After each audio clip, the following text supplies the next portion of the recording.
Deep beneath the streets of Cleveland, Ohio, lies one of America's most intriguing urban mysteries, a massive, abandoned subway system that never saw a single passenger. Stretching for miles under the city's downtown core, these tunnels represent one of the most ambitious and ultimately unsuccessful public transit projects in American history. Today, the Cleveland subway stands as the largest abandoned metro tunnel system in the world, a concrete monument to grand vision, political failure, and the dramatic shift in American urban planning that occurred in the mid-20th century. The story of Cleveland's lost subway is not simply about infrastructure or engineering. It's about the dreams of a city that once saw itself as a future American metropolis to rival New York or Chicago, and the complex web of economic, political, and social forces that prevented those dreams from becoming reality. To understand how millions of dollars and years of labor resulted in empty tunnels that few Clevelanders even know exist, we must journey back to a time when the city was at the height of its power and influence. At the turn of the 20th century, Cleveland was an industrial powerhouse experiencing explosive growth. The city's strategic location on Lake Erie, combined with its proximity to iron ore deposits and coal fields, had transformed it into a manufacturing giant.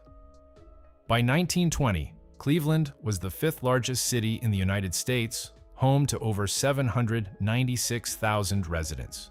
Steel mills, automobile factories, and chemical plants lined the Cuyahoga River Valley, while the city's downtown bustled with department stores, theaters, and office buildings. The wealth generated by this industrial boom was staggering. Cleveland was home to more millionaires per capita than any other American city, including Standard Oil founder John D. Rockefeller, who built his empire from Cleveland's streets. The city's civic leaders looked eastward to New York and Boston, seeing not just rivals, but models for what Cleveland could become. They envisioned broad boulevards, grand public buildings, and, crucially, a modern rapid transit system that would cement Cleveland's status as a world-class city. This ambition was not unfounded. Cleveland had already demonstrated its capacity for forward-thinking infrastructure. The city had developed one of the nation's first comprehensive sewer systems, established an extensive network of public parks designed by the landscape architects who created New York's Central Park, and built the Terminal Tower Complex, which, upon its completion in 1930, would be the tallest building outside of New York City. A subway system seemed like the natural next step in Cleveland's progression toward becoming one of America's great urban centers. The streetcar system that served Cleveland in the early 20th century, while extensive, was increasingly inadequate for the growing city. By the 1910s, Cleveland's streetcars carried hundreds of thousands of passengers daily, but the surface-level routes created massive congestion in the downtown core. Traffic jams were becoming commonplace, and the mixing of pedestrians, automobiles, and streetcars on the same streets was both inefficient and dangerous. City planners looked at the subway systems being built in New York, Boston, and Philadelphia and saw the solution to Cleveland's transportation crisis. The subway concept gained momentum in the 1910s when a comprehensive city plan was developed that called for a multi-level transportation system. The plan was revolutionary. Automobiles would use surface streets, a subway would carry rapid transit passengers underground, and elevated trains would operate above certain thoroughfares. The downtown area would be transformed into a modern transportation hub where all three systems interconnected seamlessly. It was urban planning on a grand scale, the kind of visionary thinking that defined the progressive era's approach to city development. By 1917, serious planning for Cleveland's subway system was underway. The von Swearingen brothers, Orris and Mantis, were the driving force behind the project. These real estate developers had already transformed Cleveland's landscape through their development of Shaker Heights, one of America's first planned suburban communities. The von Sweringens understood that transportation infrastructure was the key to urban development, and they saw the subway as essential to their larger vision for reshaping Cleveland. The brothers' plan was intimately connected to their most ambitious project, the Terminal Tower Complex. This massive development would include not just the tallest building outside New York, but also a grand railroad terminal that would consolidate Cleveland's multiple train stations into one central hub. The subway would connect this terminal to the rest of the city, creating an integrated transportation network that would move people seamlessly from distant suburbs to downtown Cleveland and everywhere in between. The engineering challenges were formidable. Unlike cities built on bedrock, Cleveland sits on clay and glacial deposits, making tunnel construction more complex and expensive. The tunnels would need to be deep enough to avoid interference with building foundations and utility lines, yet shallow enough to make station access practical. The route had to navigate around existing infrastructure while serving the areas of greatest passenger demand. The chosen route would run roughly east-west under Superior Avenue and Euclid Avenue, Cleveland's main commercial corridors. The plan called for multiple stations in the downtown area, with the system eventually extending outward to serve Cleveland's growing suburbs. The terminal station beneath Public Square would be the crown jewel, a grand underground space where the subway connected with the Terminal Towers railroad station, creating what planners called a union station that would handle every form of rail transportation. Construction methods of the era required cutting open streets, excavating the tunnel, building the concrete structure, and then replacing the street surface, a technique called cut and cover. This approach was disruptive and expensive, but it was the standard method for subway construction in the 1920s. The alternative, drilling tunnels through the earth without disturbing the surface, was technologically possible, but far more costly and time-consuming. Financing the project required a complex arrangement of public and private funds. The Van Sweringen brothers provided significant capital through their railroad holdings, while the city of Cleveland issued bonds to fund the public portion of the construction. The expectation was that fair revenues would eventually pay back the investment while providing Cleveland with the modern transportation infrastructure it needed for continued growth. Actual construction of the subway began in 1927, and Clevelanders watched with fascination as their streets were torn up to make way for the underground future. The work was massive in scale. Workers excavated millions of cubic feet of earth, poured thousands of tons of concrete, and installed electrical systems designed to power a modern rapid transit network. The construction sites were constant hives of activity, with steam shovels, concrete mixers, and laborers working in shifts around the clock. The main tunnel section ran approximately 13 miles in length, making it one of the most extensive subway projects undertaken in the United States at that time. The tunnels themselves were engineering marvels, reinforced concrete tubes designed to withstand the weight of the buildings above, while providing safe passage for high-speed electric trains. The dimensions were generous, with high ceilings and wide platforms planned for the stations. Everything about the project spoke to ambition and permanence. By 1929, significant portions of the tunnel system had been completed. Workers had finished excavating the main downtown section, and the concrete structures were largely in place. The rough work was done. What remained was installing the tracks, electrical systems, signals, and finishing the station spaces. The Van Sweringen brothers had successfully opened the Terminal Tower Complex in 1930, and the subway was intended to begin operations shortly thereafter, connecting the magnificent new transportation hub to the rest of the city.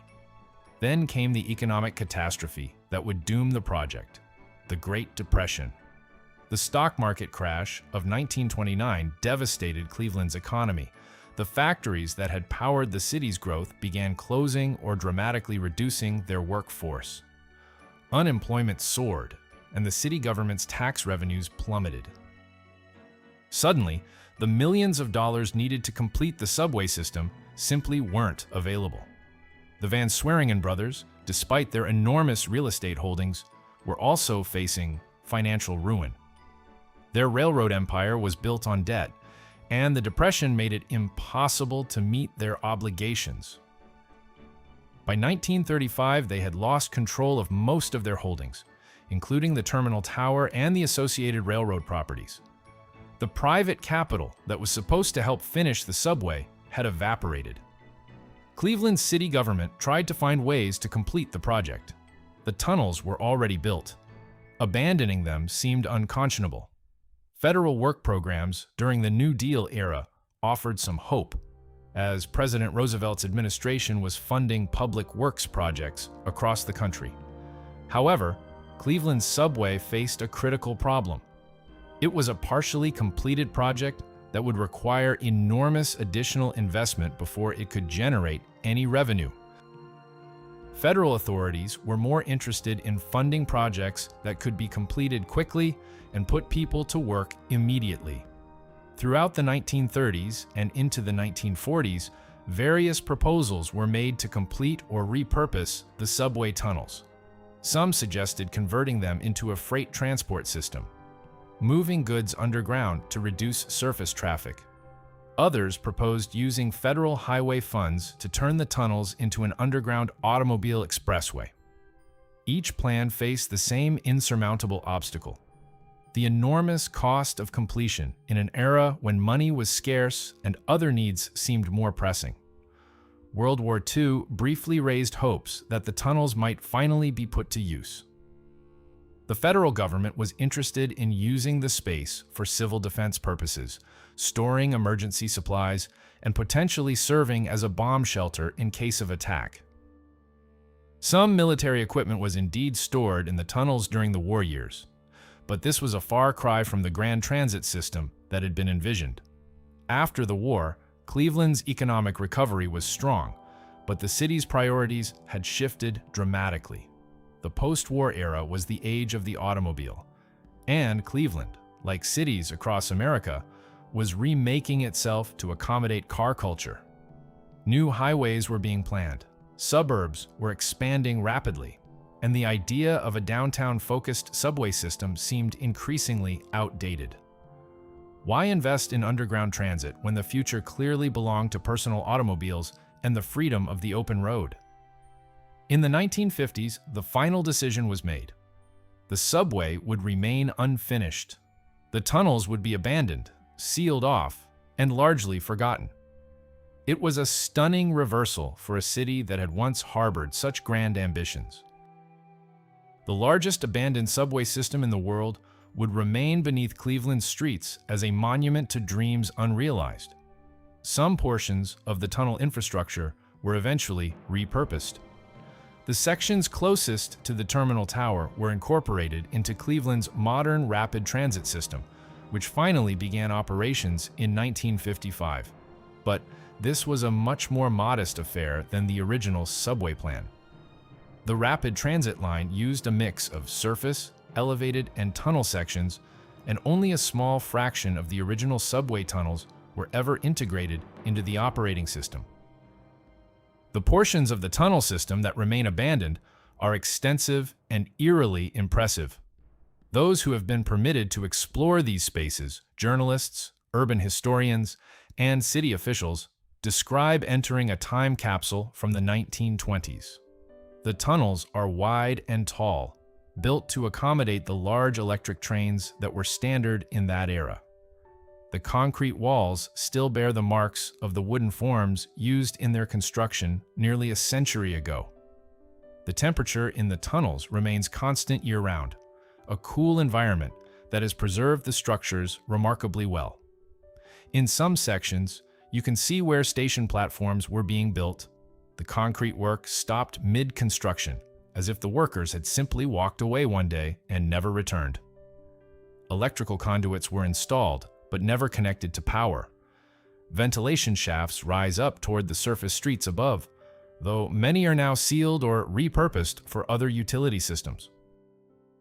What's most striking about the abandoned tunnels is their scale. These are not small utility passages or service tunnels. They are massive public spaces designed to move thousands of people every hour.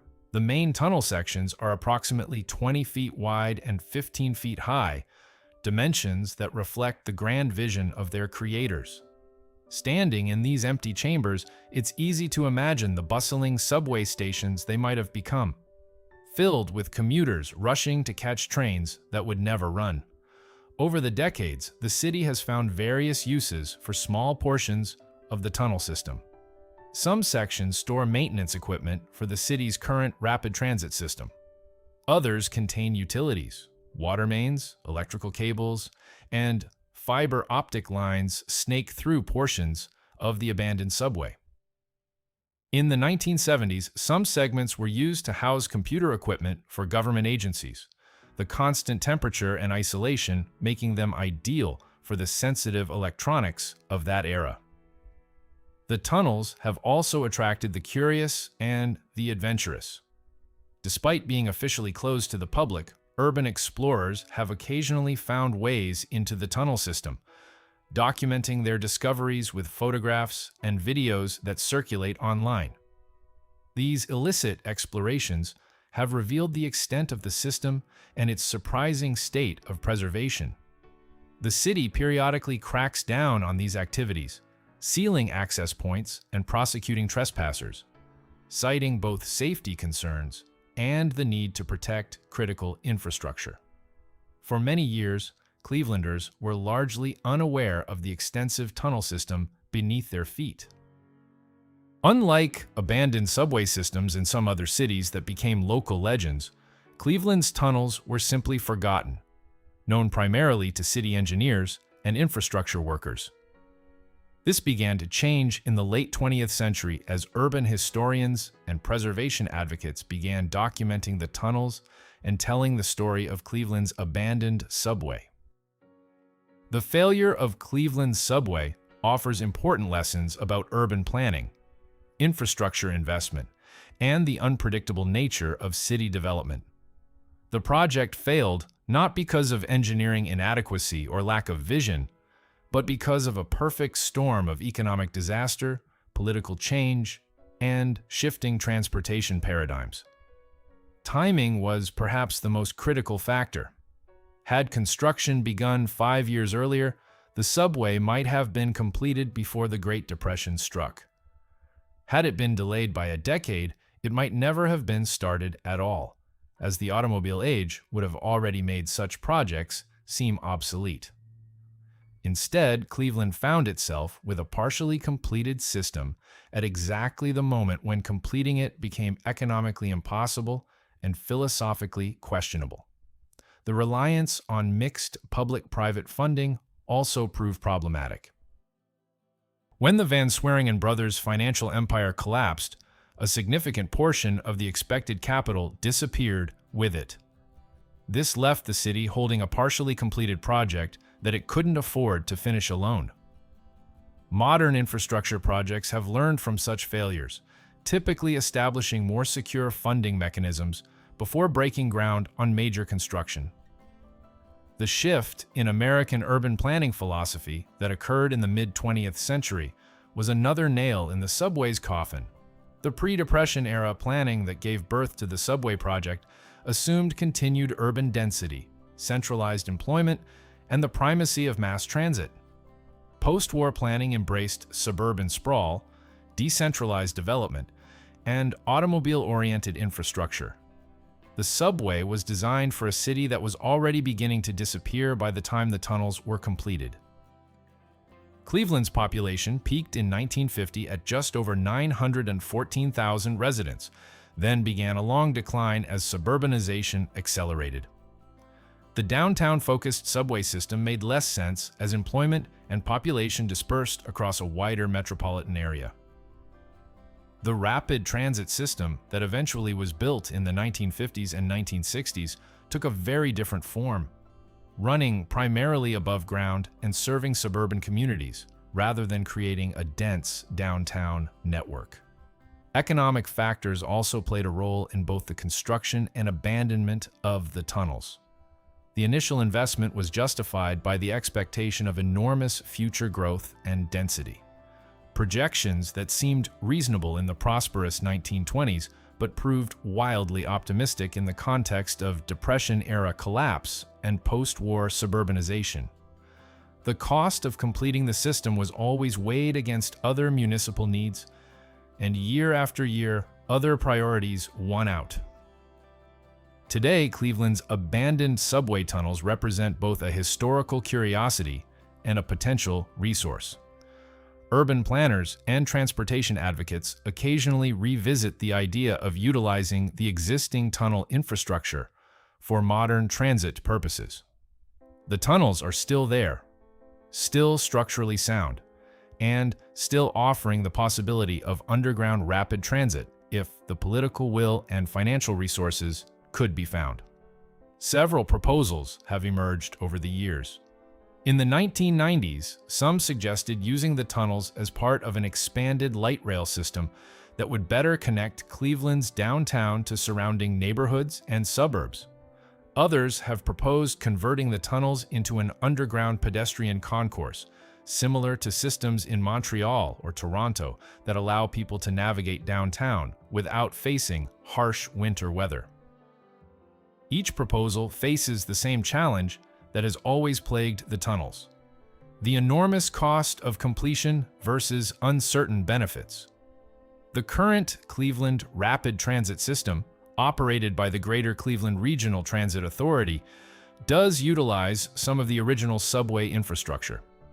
The Red Line, which runs from Cleveland Hopkins International Airport to downtown and then east toward the suburbs, uses tunnel sections that were part of the original 1920s subway plan. These operational segments prove that the original engineering was sound. The tunnels that are in use have functioned reliably for decades. From a historical preservation standpoint, the abandoned tunnels present interesting questions. They are clearly significant artifacts of Cleveland's history, representing both the city's ambitious past and the dramatic changes in American urban development over the past century.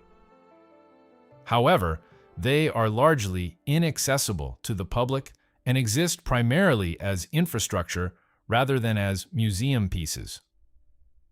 Some preservationists have argued for creating a small section that could be open for tours, allowing Clevelanders and visitors to see this hidden piece of history firsthand.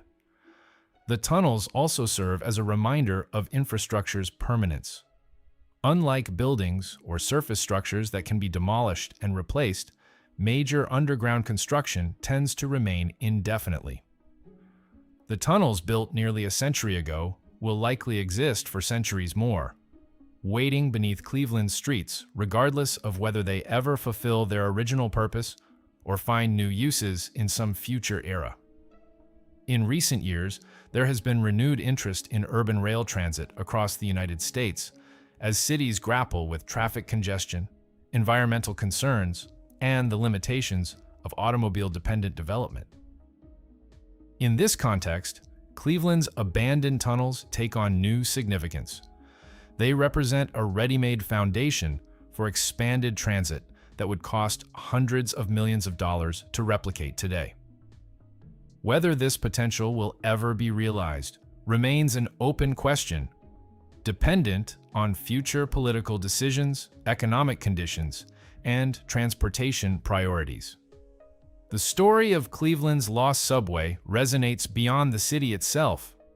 It speaks to the grand ambitions of early 20th century American cities, the devastating impact of the Great Depression on urban development, and the profound shift in how Americans thought about cities and transportation in the post-war era.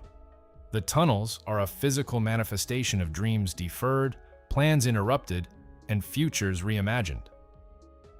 They remind us that infrastructure decisions made in one era can have implications for generations, and that the cities we inhabit are built on layers of past visions, some realized and others abandoned beneath the streets we walk every day.